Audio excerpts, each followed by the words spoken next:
നമസ്കാരം. ലോകത്തിന്റെ മുഴുവൻ കണ്ണ് ഇറാനിലേക്കും അമേരിക്കയിലേക്കുമാണ്. ഏതു നിമിഷവും ഇറാനെ അമേരിക്ക ആക്രമിക്കുമെന്നും ഇറാൻ പ്രത്യാക്രമണം നടത്തുമെന്നുമുള്ള ഭയത്തിലാണ് ലോക രാജ്യങ്ങൾ മുഴുവൻ. ചർച്ചകളിലൂടെ കാര്യങ്ങൾ രമ്യമായി പരിഹരിക്കണമെന്ന പ്രാർത്ഥനയ്ക്ക് ഒടുവിൽ ഫലം കണ്ടു എന്ന് വേണം പറയാൻ. ഇറാനുമായി US സജീവ ചർച്ചകളിൽ തന്നെയാണെന്ന് പ്രസിഡന്റ് ഡൊണാൾഡ് ട്രംപ് വ്യക്തമാക്കി രംഗത്ത് വന്നു കഴിഞ്ഞു. അറബിക്കടലിൽ ഇറാനിയൻ ഡ്രോൺ US വിമാനവാഹിനി കപ്പൽ വെടിവെച്ച് വീഴ്ത്തിയതിന് പിന്നാലെയായിരുന്നു ട്രംപിന്റെ പ്രതികരണം.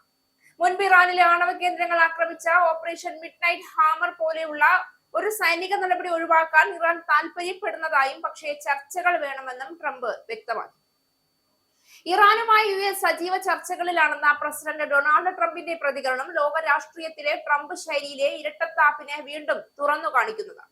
ഒരു വശത്ത് ചർച്ചകൾ വേണം, യുദ്ധം ഒഴിവാക്കണം എന്ന വാചകം, മറുവശത്ത് മുൻകാലത്ത് ഇറാനിൽ ആണവ കേന്ദ്രങ്ങൾ ആക്രമിച്ച ഓപ്പറേഷൻ മിഡ് നൈറ്റ് ഹാമർ പോലുള്ള സൈനിക നടപടികളുടെ ഭീഷണി. ഈ പരസ്പര വിരുദ്ധ നിലപാടുകളാണ് ട്രംപിന്റെ വിദേശ നയത്തിന്റെ രീതി. സംവാദത്തിന്റെ ഭാഷ ഉപയോഗിച്ച് സമ്മർദ്ദം വർദ്ധിപ്പിക്കുന്ന ഏകാധിപത്യ രാഷ്ട്രീയ തന്ത്രം. ട്രംപിന്റെ രാഷ്ട്രീയ സമീപനം ശുദ്ധമായ നയതന്ത്രമല്ല, അത് ബിസിനസ് ഇടപാടുകളുടെ ഭാഷയാണ് പ്രവർത്തിക്കുന്നത്. ശക്തി പ്രദർശനം നടത്തി എതിരാളിയെ മനഃശാസ്ത്രപരമായി തളർത്തുക, തുടർന്ന് ഡീൽ എന്ന പേരിൽ കീഴടങ്ങൾ ഉറപ്പാക്കുക, ഇതാണ് അദ്ദേഹത്തിന്റെ സ്ഥിരം മാതൃക. ഇറാനുമായി ബന്ധപ്പെട്ട ഇപ്പോഴത്തെ പ്രസ്താവനകളും അതിൽ നിന്ന് വ്യത്യസ്തമല്ല. ഇറാൻ യുദ്ധം ഒഴിവാക്കാൻ താല്പര്യപ്പെടുന്നു എന്ന ട്രംപിന്റെ വാക്കുകൾ യഥാർത്ഥത്തിൽ ഇറാനെ ഒരു കീഴടങ്ങൾ നിലയിലേക്ക് തള്ളിവിടാനുള്ള ശ്രമമായി വായിക്കാം.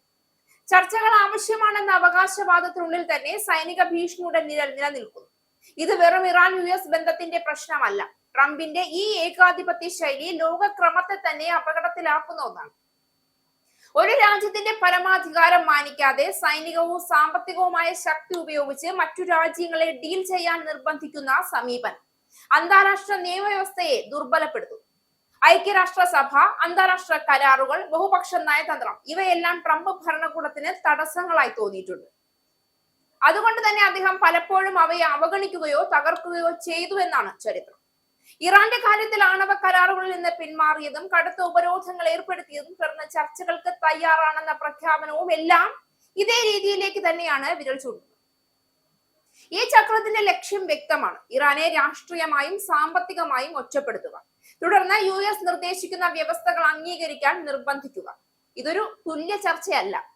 ഇത്തരമൊരു സമീപനം മറ്റ് രാജ്യങ്ങൾക്കും അപകടകരമായ ഒരു മാതൃകയായി മാറും. ലോകത്തിലെ ഏറ്റവും ശക്തമായ രാജ്യം തന്റെ ഇഷ്ടാനുസരണം സൈനിക നടപടി സ്വീകരിക്കുകയും അതിനുശേഷം സംവാദം എന്ന പേരിൽ രാഷ്ട്രീയ നേട്ടം കൊയ്യുകയും ചെയ്താൽ അത് മറ്റു ശക്തി കേന്ദ്രങ്ങൾക്കും പ്രചോദനമാകും. ശക്തിയുള്ളവനെ എല്ലാം സാധ്യമാണെന്ന സന്ദേശമാണ് ഇതിലൂടെ ലോകത്തിന് ലഭിക്കുന്നത്. യുദ്ധം അവസാനിക്കേണ്ടത് എല്ലാ ലോകരാഷ്ട്രങ്ങളുടെയും ആവശ്യമാണ്. പക്ഷേ അതിനു പിന്നിൽ ഒളിഞ്ഞിരിക്കുന്ന ട്രംപിന്റെ രാഷ്ട്രീയ ഉദ്ദേശം, അതാണ് ഇവിടെ ഏറ്റവും ഭീതി നിറയ്ക്കുന്നത്. ഇത് ചെറിയ രാജ്യങ്ങൾക്കും വികസന രാജ്യങ്ങൾക്കും ഭീഷണിയാണ്. അവരുടെ സുരക്ഷ അന്താരാഷ്ട്ര നിയമങ്ങളിലോ ബഹുപക്ഷ സ്ഥാപനങ്ങളിലോ അല്ല, മറിച്ച് വലിയ ശക്തികളുടെ ഇഷ്ടക്കേടിനും താല്പര്യങ്ങൾക്കും വിധേയമാകുന്നു എന്ന തോന്നലുണ്ടാകും. ഓപ്പറേഷൻ മിഡ് നൈറ്റ് ഹാമർ പോലുള്ള സൈനിക നടപടികൾ അവസാന മാർഗം എന്ന പേരിൽ ന്യായീകരിക്കപ്പെടുമ്പോഴും അവ യഥാർത്ഥത്തിൽ ചർച്ചകളുടെ വാതിലടയ്ക്കുന്ന നടപടികളാണ്. ഒരു രാജ്യം ആക്രമിക്കപ്പെട്ടാൽ അത് സ്വാഭാവികമായി പ്രതിരോധത്തിലേക്ക് നീങ്ങും. അപ്പോൾ ചർച്ചകൾ വേണമെന്ന ആഹ്വാനം ആക്രമണത്തിന്റെ മറവായി തീരും. ട്രംപിന്റെ ഈ ഇരട്ട വാചകം, ഒരു കൈയിൽ ഒലിവ് ശാഖ മറ്റേ കൈയിൽ വാൾ എന്ന ലോക രാഷ്ട്രീയത്തിൽ അപകടകരമായ അസന്തുലിതാവസ്ഥ സൃഷ്ടിക്കുന്ന ഒന്നാണ്. ഇറാൻ കൂടി കീഴടങ്ങേണ്ടി വരുമെന്ന സൂചനകൾ ട്രംപിന്റെ മനോഭാവത്തെ തുറന്നുകാട്ടുന്നു.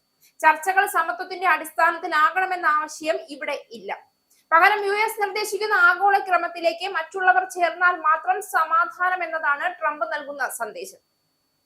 ഇത് സാമ്രാജ്യത്വത്തിന്റെ ആധുനിക രൂപമാണ്, നേരിട്ടുള്ള അധിനിവേശമല്ല. മറിച്ച് സാമ്പത്തിക ഉപരോധങ്ങളും സൈനിക ഭീഷണികളും ഉപയോഗിച്ചുള്ള നിയന്ത്രണം. ലോകം ഇന്ന് ആവശ്യപ്പെടുന്നത് ഈ തരത്തിലുള്ള ഏകാധിപത്യ മുന്നേറ്റങ്ങളല്ല, മറിച്ച് ഉത്തരവാദിത്തമുള്ള ബഹുപക്ഷ നയതന്ത്രമാണ്. കാലാവസ്ഥ പ്രതിസന്ധി മുതൽ ആഗോള സുരക്ഷ വരെ സഹകരണമില്ലാതെ പരിഹാരമില്ലാത്ത പ്രശ്നങ്ങളാണ് മുന്നിലുള്ളത്. ട്രംപിന്റെ സ്വാർത്ഥ ലാഭാധിഷ്ഠിത ലോകദർശനം ഈ സഹകരണ സാധ്യതകളെ തകർക്കുന്നു. അതിന്റെ ദുഷ്പ്രഭാവം ഇന്നല്ലെങ്കിൽ നാളെ അമേരിക്കയ്ക്കു തന്നെ തിരിച്ചടിയായി മാറും.